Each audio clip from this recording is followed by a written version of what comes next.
Okay, you're almost done. Just the trimming is left. Grab your drill, the LTrim strips, the butyl tape, the screws, and the tin snips. Cut a piece of butyl tape to the length of your LTrim and apply it to the non-drip edge side of the LTrim. Now, measure to the center of this LTrim piece for your deck corners, which you will do first. Using your tin snips, make a small cut to the center of the drip edge portion of the LTrim and bend it to a 90-degree angle. Be careful doing this as it may crack the paint on the LTrim. Another option is to miter cut it all the way through and butt the corners together. Remove the release paper from the butyl tape on the back of the LTrim and align the bottom of the LTrim with the lower portion of the 1x2, allowing the drip edge portion to hang below the deck edge. Then, push the LTrim firmly into the butyl tape.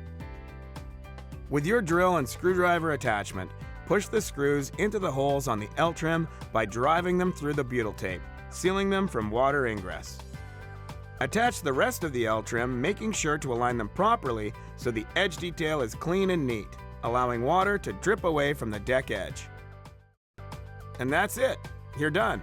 It's fine to walk on the deck at this point, but it's best to avoid putting heavy objects like a barbecue or furniture on the deck for at least 24 hours after the installation to let the glue fully cure. Thanks again for choosing Econodek for your outdoor waterproofing project. If you require any more information on our products, please visit our website at econodek.com.